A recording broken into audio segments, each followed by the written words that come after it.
बेहद विख्यात गुरुजी, बकैतों के बकैत, लठैतों के लठैत, जोरदार तालियों से स्वागत करिए अवध ओझा का।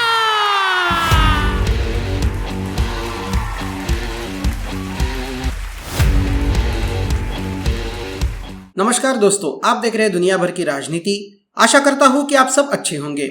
आज हम बात करेंगे एक ऐसे यूपीएससी शिक्षक के बारे में जो पढ़ाने के लिए कम और बकेती करने के लिए ज्यादा फेमस है। इनका ज्ञान तो इतना अगाध है कि कभी ये खुद की तुलना भगवान श्री कृष्ण से कर देते हैं। मेरी स्थिति महाभारत में कृष्ण जैसी थी कि जो अपने पाले में बुला देगा। मेरा ये था कि जो अपने पाले में बुला लेगा मैं उसकी तरफ से लड़ूंगा। तो कभी भ्रष्टाचार के आरोप में जेल में चले गए भारतीय नेताओं की तुलना नेल्सन मंडेला और महात्मा गांधी जी से कर देते हैं। आम आदमी पार्टी के बारे में पिछले दिनों जो खबरें हैं वो कोई बहुत अच्छी खबरें तो है नहीं। उनके नेता लगातार जेल में गए, 1.5 साल जेल में रहे। आपको मन में कभी सवाल नहीं पड़ा हुआ कि हो सकता है भ्रष्टाचार के आरोप हैं, वो गंभीर आरोप हो, संगीन आरोप हो? सर, जेल में तो नेल्सन मंडेला भी रहे, महात्मा गांधी भी रहे और बड़े बड़े नेता रहे। हाल ही में इन्होंने आम आदमी पार्टी को ज्वाइन किया है, लेकिन अगर आप सोच रहे होंगे कि इन्हें आम आदमी पार्टी से प्यार है इसीलिए ये आम आदमी पार्टी में शामिल हो गए, तो ना ना ना ना ना, आप गलती कर रहे हो। वैसे अवध ओझा जी को ना ही किसी पॉलिटिकल पार्टी से प्यार है और ना ही किसी विचारधारा से। उन्हें तो बस प्यार है तो खुद से, और वो सेल्फ ऑब्सेशन इतना ज्यादा है कि इसके आगे ना ही वो किसी पार्टी के बारे में सोचते हैं और ना ही किसी विचारधारा के बारे में। और ये उन्होंने खुद भी कहा हुआ है। अपनी खुद की ही क्लिप में वो ये साफ तौर पर कह रहे हैं कि उन्होंने एक वक्त पर भारतीय जनता पार्टी से भी टिकट की मांग की थी, वही दूसरे वक्त उन्होंने कांग्रेस से भी टिकट की मांग की थी। मतलब दो अलग अलग ध्रुव की अलग अलग विचारधाराओं को उन्होंने अप्रोच किया था। और अगर आपको ये झूठ लग रहा है तो ये क्लिप सुन लीजिए। ये बताइए कि पॉलिटिकल स्पेक्ट्रम में बीजेपी और कांग्रेस दो ध्रुवों की तरह हैं। आप भाजपा से भी टिकट मांग रहे थे, कांग्रेस से भी टिकट, ये कैसे? और फिर उस पार्टी की आइडियोलॉजी को जस्टिफाई भी करना पड़ता है। आइडियोलॉजी, एक मूवी आई थी साहब बीबी और गैंगस्टर, बड़ी प्यारी मूवी थी वो, जिमी शेरगिल की शायद मूवी थी। तो उसमें वो पूछती है कि वेजिटेरियन या नॉन वेजिटेरियन, तो कहता है मौकाटेरियन।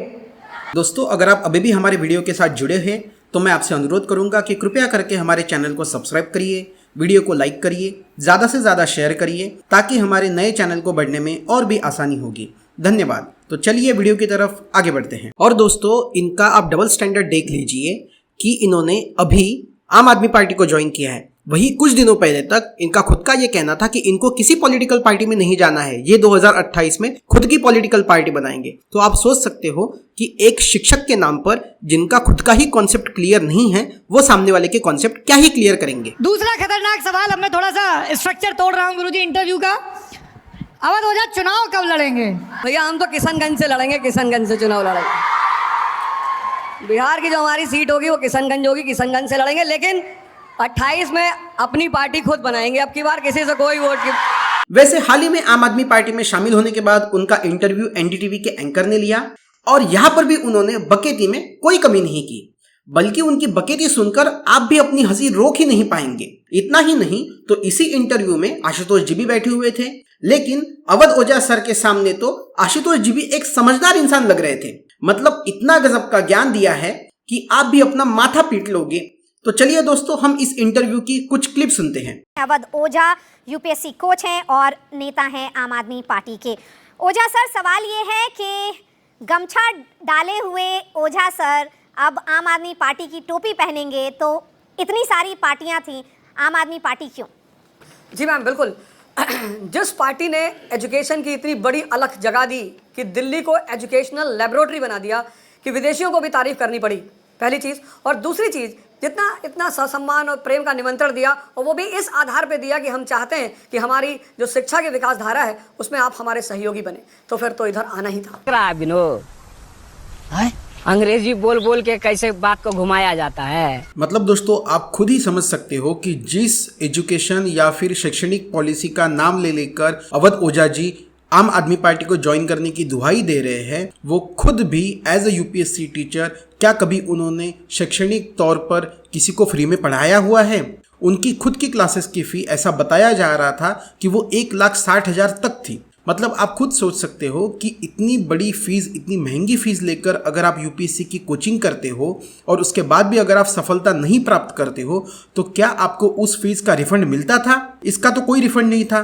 तो ये भी काफ़ी दिलचस्प बात है कि आज जो ओझा जी या फिर ओझा सर आम आदमी पार्टी को ज्वाइन करने के बाद दिल्ली के शिक्षा प्रणाली में कुछ बहुत बड़ा करने के बारे में सोच रहे हैं।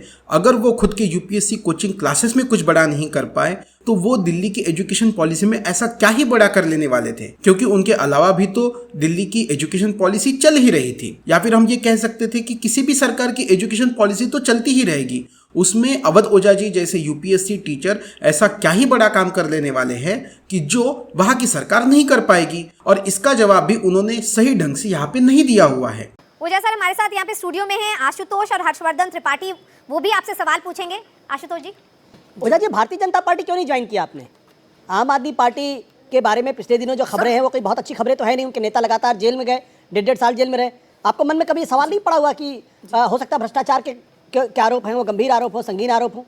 सर जेल में तो नेल्सन मंडेला भी रहे, महात्मा गांधी भी रहे। तो जैसा कि दोस्तों आपने सुना, ओझा सर के हिसाब से जेल में जाने वाला एक करप्टेड पॉलिटिकल लीडर और महात्मा गांधी और नेल्सन मंडेला ये सब एक ही लाइन में आते हैं, ये सब समान हैं क्योंकि वो सब जेल में गए हैं। मतलब इस तरीके का लॉजिक ओझा सर कहाँ से लेकर आते हैं? मतलब उनके पास ये पहले से था या आम आदमी पार्टी ज्वाइन करने के बाद ये कुछ नए से उन्होंने डेवलप किया हुआ है? मतलब ये सच में इतना हास्यास्पद है कि आप भी अपना माथा ही पीट लोगे।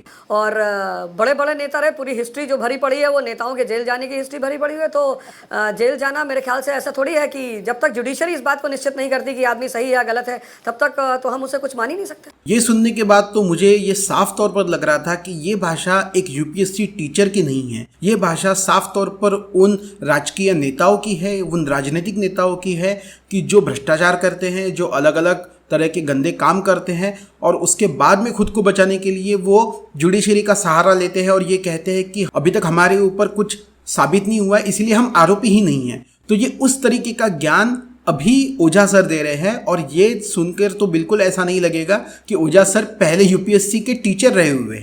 ओझा सर सवाल है, शिक्षक थे आप जी, अब नेता बन गए। जी ma'am, ma'am doctor Ram Manohar Lohia और सर्वपल्ली राधाकृष्ण जी मैं बोल रहा हूँ ना, डॉक्टर राम मनोहर लोहिया और सर्वपल्ली राधाकृष्णन जी का कहना है कि देश में जो अच्छे ब्रेन्स हैं उन्हें या तो शिक्षा की तरफ जाना चाहिए, टीचर बनना चाहिए, और या राजनीति की तरफ जाना चाहिए। डॉक्टर राम मनोहर लोहिया इकोनॉमी से पीएचडी करके रखा था उन्होंने। और सबसे बड़ा example doctor B R Ambedkar, कितने सारे ऑप्शंस थे उनके पास, यूरोप में ऑप्शंस थे, इंग्लैंड में ऑप्शन था, यूनाइटेड स्टेट्स ऑफ अमेरिका में ऑप्शंस था, पर उन्हें लगा कि नहीं, शायद हमारे देश के लोगों को मेरी ज़्यादा ज़रूरत है, तो वो भारत आया और भारत की राजनीति में उन्होंने हिस्सा लिया। ये भी कितनी खतरनाक मानसिकता है दोस्तों कि जब किसी राजनीतिक पार्टी को हम ज्वाइन करते हैं तो ये साफ तौर पर बताना चाहिए कि हमें उस राजनीतिक पार्टी को क्यों ज्वाइन करना है या फिर हमने क्यों ज्वाइन किया हुआ है। क्या उनकी आइडियोलॉजी आपसे मिलती है या फिर आपको उस पॉलिटिकल पार्टी के लिए काम करना है? कोई भी इसके लिए रीजन हो सकता है, लेकिन जवाब देते वक्त भी अगर आप राम मनोहर लोहिया जी और डॉक्टर अंबेडकर जी जैसे महानुभावों को अपने डिस्कशन में लेकर आओगे और उनके किए हुए कामों को उनके दिए हुए कुछ स्टेटमेंट से जस्टिफाई करोगे तो ये भी एक हास्यास्पद प्रकार बन जाता है। और यूपीएससी के बच्चों को कौन पढ़ाएगा? जी मैं ही पढ़ाऊंगा, 4 AM से 6 AM तक क्लास चलेगी, वो मैंने पहले भी कर रखा था, अब भी जारी रखूंगा। तो आपने बता दिया उन लोगों को कि आप मतलब बता दिया था जब आपने प्लान किया था ये ट्रांजिशन? कल रात 8 बजे मेरी क्लास थी। जी नहीं, जब मैम कभी कभी परिस्थिति बस डिसीजन लेने पड़ते हैं। चलिए ओझा सर, आखिरी सवाल, आप चुनाव भी लड़ेंगे? जी आपने हाँ मैडम, बोला? मैं तो कैप्टन अगर मुझसे कहेगा कि भाई बॉलिंग करनी है तो मैडम बॉलिंग करेंगे, अगर वो कहेगा कि भाई आपको विकेट कीपिंग करनी है तो मैं विकेट कीपिंग करूंगा। बोल गया वैसे। डिसिप्लिन पार्टी और स्कूल में बहुत इंपॉर्टेंट होता है मैम, तो पार्टी जैसा बोलेगी मैं वैसा ही करूंगा। चलिए ओझा सर, आपको बहुत बहुत शुभकामनाएं, ऑल द बेस्ट।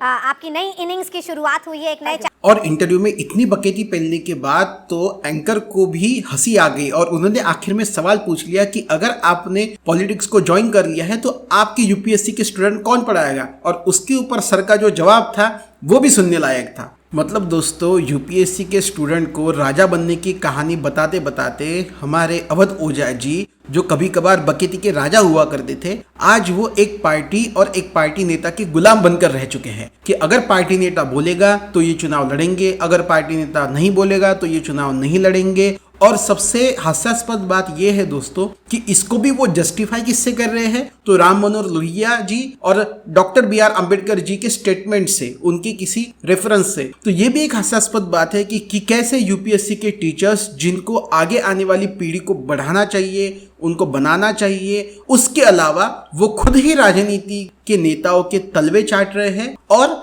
इससे तो यही साफ मैसेज जाएगा कि यूपीएससी हो या ना हो, लेकिन नेता बनना जरूरी है। तो आज के लिए इतना ही दोस्तों। आशा करता हूं कि आपको वीडियो पसंद आया होगा। जय हिंद, जय भारत, धन्यवाद।